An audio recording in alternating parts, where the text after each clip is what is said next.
I never thought my own family would betray me like this. I always believed that, no matter what, they would be fair, that they would at least respect me. But I was wrong. So, so wronged, it all started when my parents decided to expand their business. They own a small family-run company, and for as long as I can remember, they talked about turning it into something bigger. My sister and I grew up hearing about their dreams. How one day, we could take over and make it even more successful. When I graduated, they offered me a position in the company. It wasn't a high-paying role, but I didn't care. I was excited to contribute, to prove myself. My sister, who was a few years older, had already been working there for some time. And from what I could tell, she was doing well.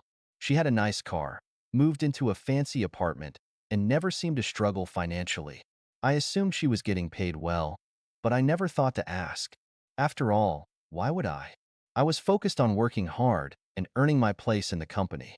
That was my mistake, assuming everyone was being treated fairly. For months, I dedicated myself to the business.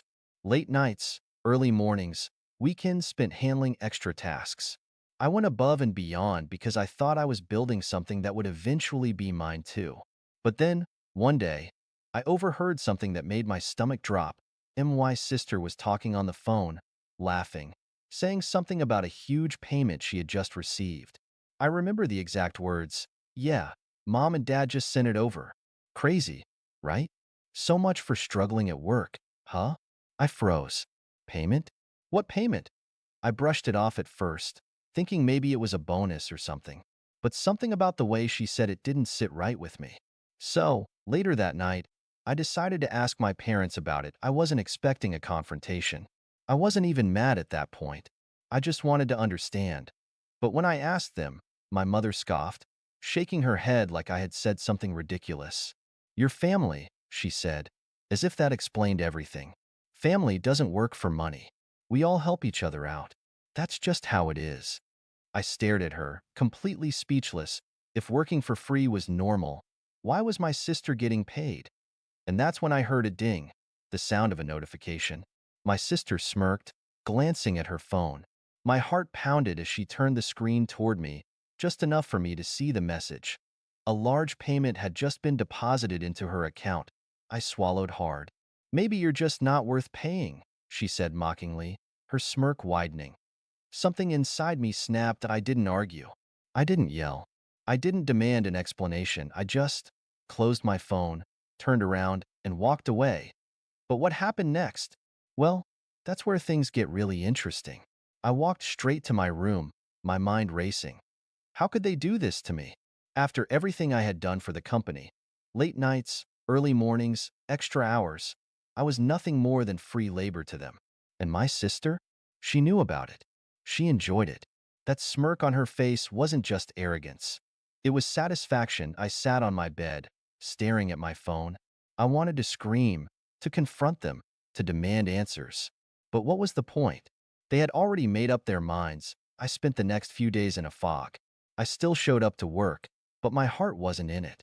Every time I saw my parents, all I could hear was my mother's dismissive laugh. Every time I saw my sister, I imagined that payment notification flashing on her screen.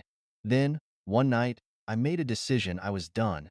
I wasn't going to waste another second working for people who didn't respect me. If I wasn't worth paying, then I wasn't worth staying. The next morning, I walked into the office, went straight to my dad's desk, and handed him my resignation. He barely looked up from his computer. Don't be dramatic, he muttered. I stood my ground. I'm not. I'm leaving. He sighed, finally turning to face me. Where are you even going to go? You don't have another job lined up. You don't have a plan. And he was right. I didn't. But I gave them one last glance, then walked out the door. I didn't even take my personal things. I just left. And for the first time in a long time, I felt free. But what I didn't realize was that my departure would set off a chain of events that none of us saw coming. For the first few days, I felt lost. I had no job, no income, and no real plan. But strangely, I didn't regret leaving. If anything, I felt relieved. Like I had finally taken control of my own life instead of being a pawn in someone else's game. I spent the next week applying for jobs, updating my resume, and figuring out my next steps. I didn't talk to my family at all. Not a single call, not a single text. And they didn't reach out either to IT first. That hurt. But then I realized, if they didn't care enough to check on me, why should I care about them? Then, something unexpected happened.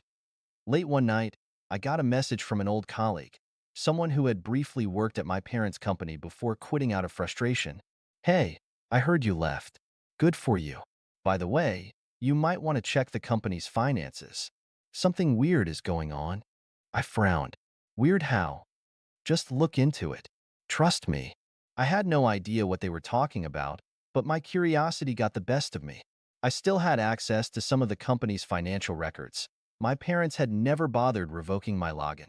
So, out of sheer curiosity, I decided to take a look. What I found made my blood run cold.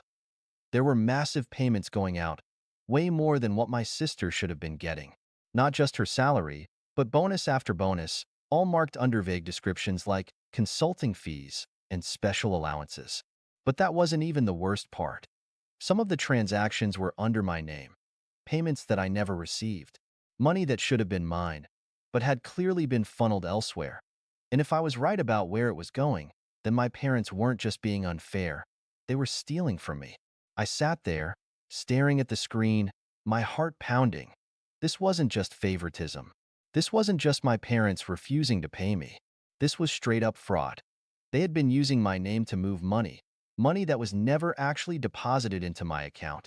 And judging by the dates, this had been happening for months. Maybe even years. I took a deep breath and scrolled further. The transactions all led back to one account. An account that, unsurprisingly, belonged to my sister. All those fancy things she had, the car, the apartment, the expensive vacations, they weren't just from her salary. They were partially paid for with money that was supposed to be mine. I felt sick. I wanted to storm into that office and confront them.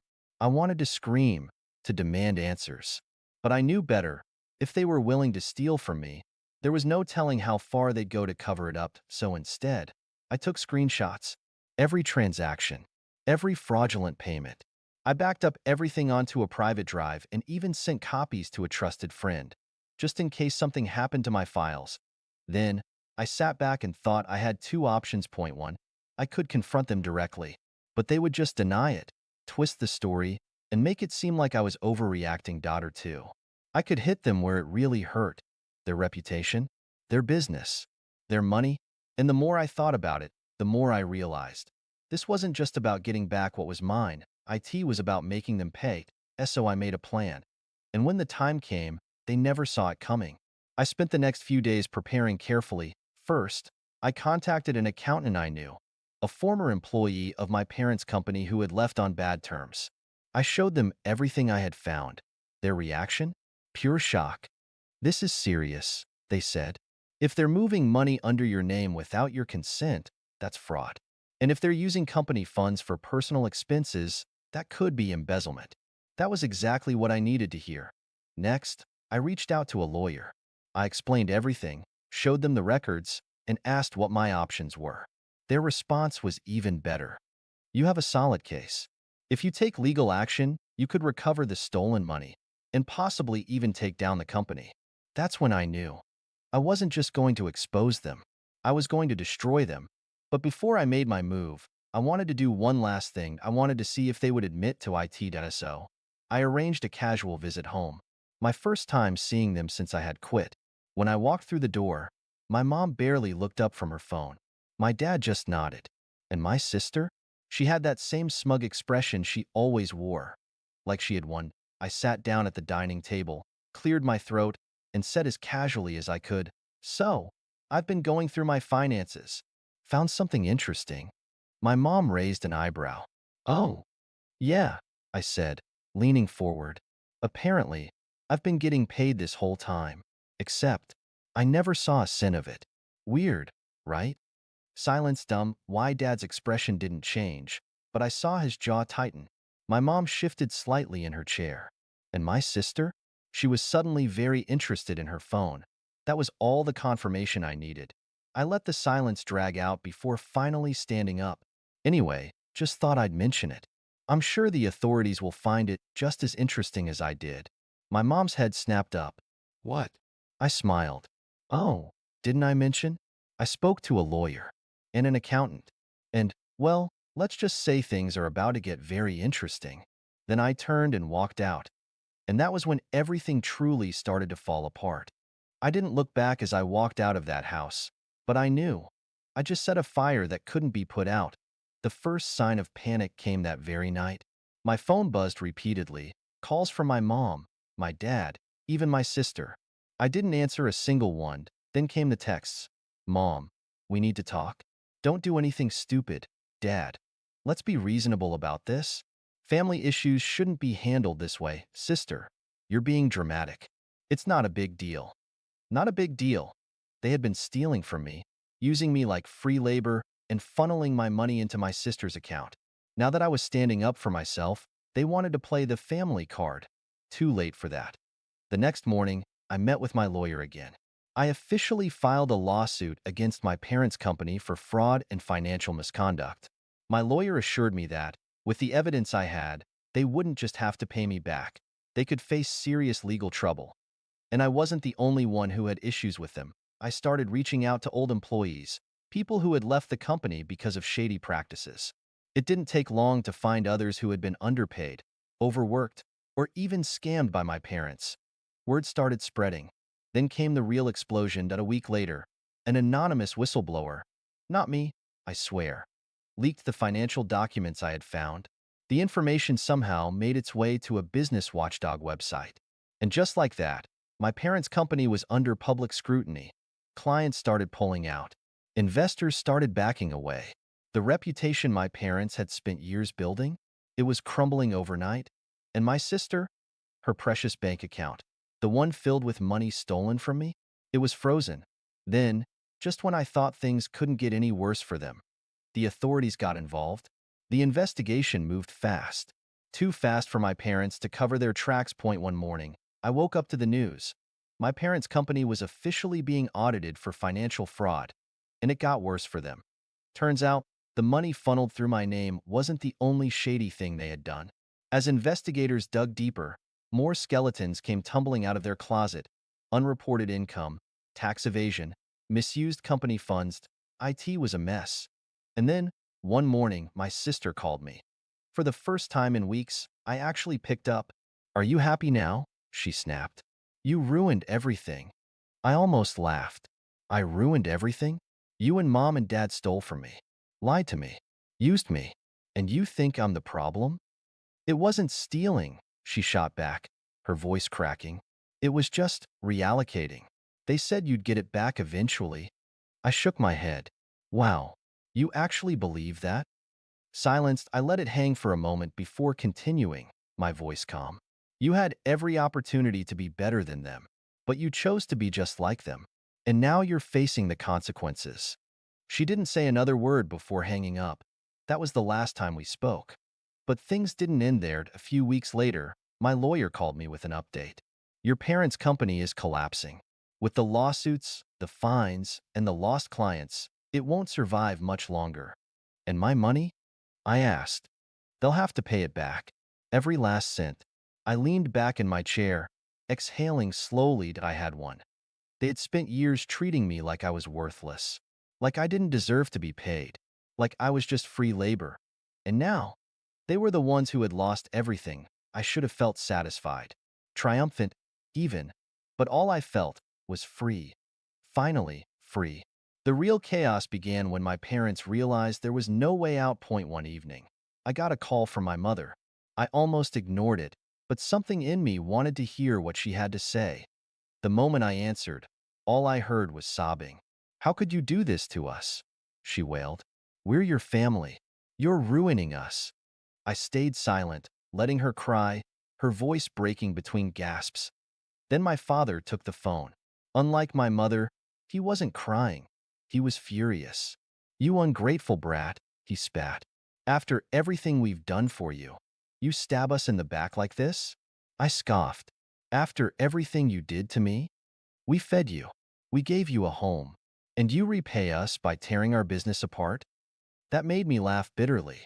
Oh, so now I owe you my entire life because you did the bare minimum as parents? My father was seething. Do you even realize what you've done? We might go bankrupt. We could lose our house. Your mother is sick with stress. She's been crying for days.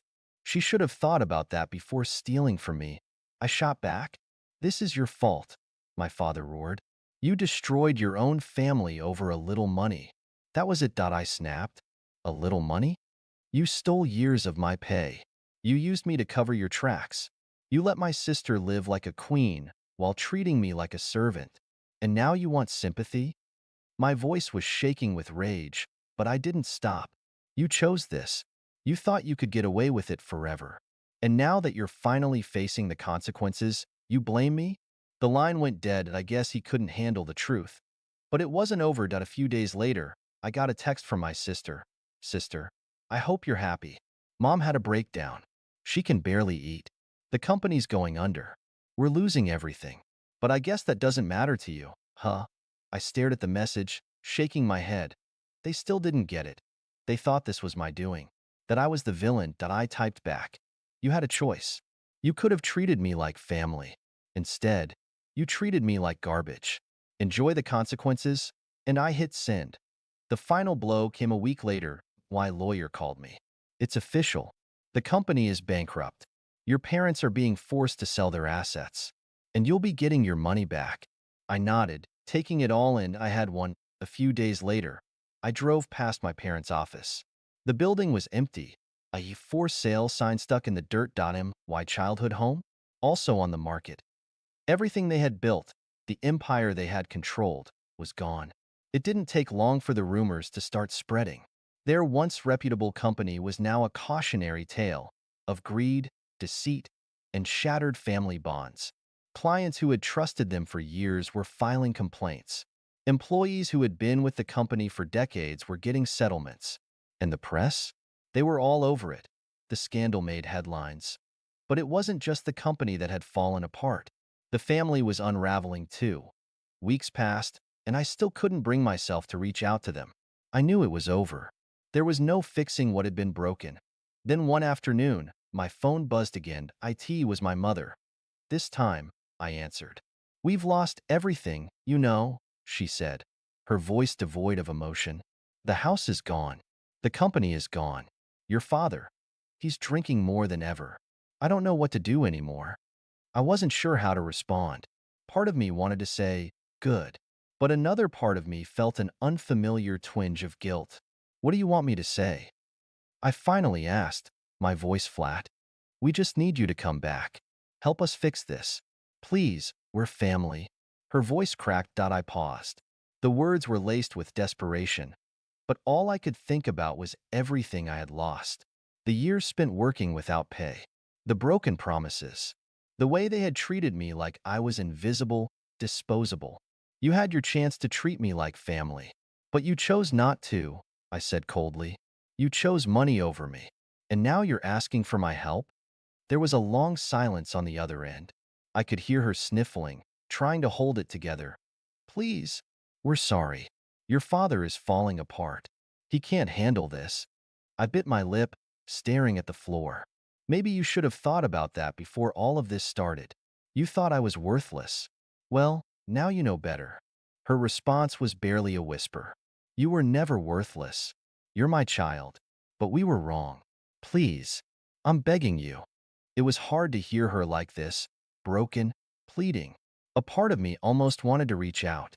But the other part of me, the part that had been hurt, betrayed, and ignored, was too angry to forgive. I can't help you, I said finally. Not anymore. And with that, I hung up. Days passed, and the noise from my family slowly faded away. The calls stopped. The texts stopped. My parents had officially hit rock bottom, and there was nothing left for them to take from me anymore. I focused on rebuilding my own life, moving forward. I found peace in knowing that I'd taken control. And as much as it hurt to see them crumble, I knew I couldn't go back. The truth was, there was no fixing what had been broken. The damage they had caused was too deep, too ingrained. I had to keep moving forward, even if it meant leaving them behind. And that's where my story ends. Now, I'm curious, what would you have done in my place? Would you have given them a second chance? Or would you have walked away like I did? Let me know your thoughts in the comments below.